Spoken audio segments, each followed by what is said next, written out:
हमारे साथ विधायक समाजवादी पार्टी के अंकित भारती मौजूद हैं।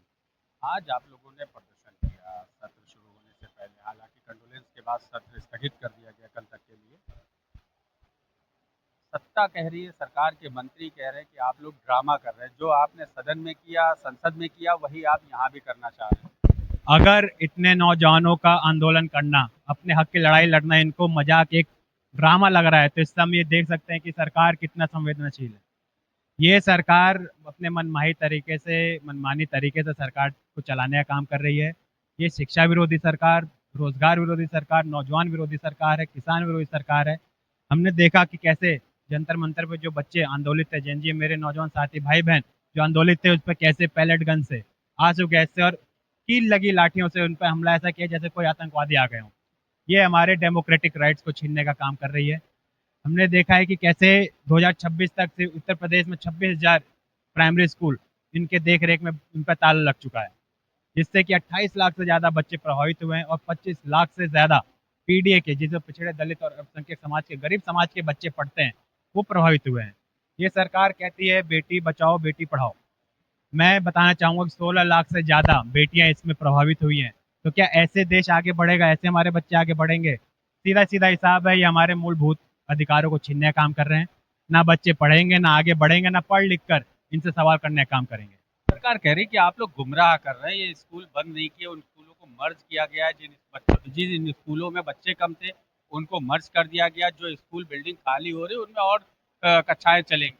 मर्जर के नाम पर और तमाम यहाँ पे अध्यापक नहीं है। आप लोग खुद अपनी ग्राउंड रिपोर्ट कर सकते हैं कि कहाँ कहाँ ये ऐसा हुआ है। 26,000 ये जो किताब है, समाजवादी पार्टी ने, हमारे राष्ट्रीय अध्यक्ष जी ने सरकारी वेबसाइट से आंकड़े इसमें डाले हैं, जिसको आप देख सकते हैं, पढ़ सकते हैं।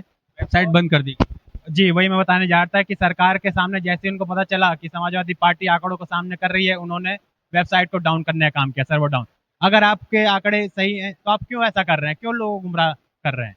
तो मेरा बस यही कहना है कि ये सरकार को सारी जनहित समझ चुकी है, जनता समझ चुकी है, बहुत जल्द इनको हटाने हटाने जा रही है। जंतर मंतर की बात की, जंतर मंतर पे रमेश भिदुड़ी हैं भाजपा नेता, उन्होंने कहा वहाँ पे पंचर बनाने वाले, टायर बनाने वाले, टायर पंचर जोड़ने वाले जो लोग ज्यादा थे और छात्र नौजवान कम थे। का इशारा कहीं ना कहीं एक कम्युनिटी की तरफ। तो मैं उन्हें बताना चाहता हूँ कि कोई भी उम्र ये तय नहीं करती कि आप कोई एग्जाम नहीं दे सकते या आप स्टूडेंट नहीं हो सकते। इंसान अपने आखिरी सांस तक स्टूडेंट रहता है, पढ़ता लिखता है और आगे बढ़ता है। यकीनन ऐसे लोग जो असंवेदनशील हैं, उनकी बातों का हमें ध्यान नहीं देना, उनको प्रमोट नहीं करना चाहिए। एक बात और निकल के आ रही है, सत्ता पक्ष एक आरोप और लगा रहा है कि विपक्ष जो है हिंदुस्तान में बांग्लादेश, नेपाल जैसे हालात पैदा करने की कोशिश कर रहा है जेंजी के सहारे। देखिए, जब आप एक भी एग्जाम को सफलतापूर्वक नहीं करा पाएंगे, और आप, हमने देखा कैसे 192 पेपर लीक्स हुए, एक दो की बात नहीं है। नौजवान हमारे क्यों आक्रोशित नहीं होंगे?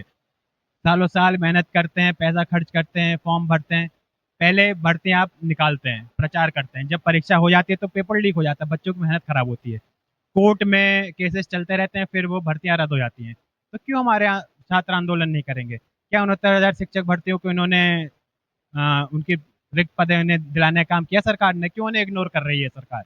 हमने लगातार देखा ये सरकार सिर्फ झूठे जुमलेबाजी करती है, नौजवानों को, जनता को बेवकूफ़ बनाने का काम कर रही है। और जब विपक्ष उन आवाज़ को सदन तक उठाने का काम कर रहा है तो उनको भी खराब, देशद्रोही और पता नहीं क्या कहने का काम कर रहे हैं। मैंने जैसा कहा कि डेमोक्रेटिक राइट्स हमसे छीनने का काम कर रही है सरकार। मंत्रियों से बात की तो उन्होंने कहा कि ये विपक्ष यहाँ प्रदर्शन हो हल्ला कर रहा है, सदन में बात क्यों नहीं करना चाह रहा, हम सदन में आमंत्रित कर रहे हैं, तो आप लोग सदन में अपनी बात क्यों नहीं रख रहे, बाहर क्यों हल्ला कर रहे हैं? हम भी देख लेंगे कि सदन में ये कितने बातचीत करते हैं। अभी आपके सामने भी सदन चलेगा, हम भी, आप भी यहीं पे, हम भी यहीं पे। हम लोग बिल्कुल, अगर सदन में बात होती है तो उसको मजबूती से उठाने का काम करेंगे। सरकार लगातार भागने का हमने देखा भी, पार्लियामेंट में कैसे बिल पास होते गए बिना किसी चर्चा के। यकीनन ये सरकार डरी हुई है, लोगों से डर चुकी है, क्योंकि इनकी सच्चाई सबके सामने आ चुकी है। आपको लगता है 4 दिन के सत्र में सारे मुद्दे उठ जाएंगे? अब ये आप ही देखिए, ये तो कहीं ना कहीं दोहरा चरित्र दिखाती है सरकार का। कि एक तरफ तो उनके विधायक मंत्रीगण कह रहे हैं कि हम लोग इनवाइट कर रहे हैं कि जनहित के मुद्दे पर चर्चा हो, और आप 4 दिन का समय, जिसमें एक दिन शोक संविदा कंडोलेंसेज में निकल गया, 3 दिन में कितने मुद्दों पे आप बात कर लेंगे? ये कहीं ना कहीं गुमराह करने का एक जैसा मैंने कहा, जुमलेबाजी करती है सरकार। भारतीय जनता पार्टी सिर्फ लोगों को धर्म पर बांटने का काम कर रही है और कोई काम नहीं। तो ये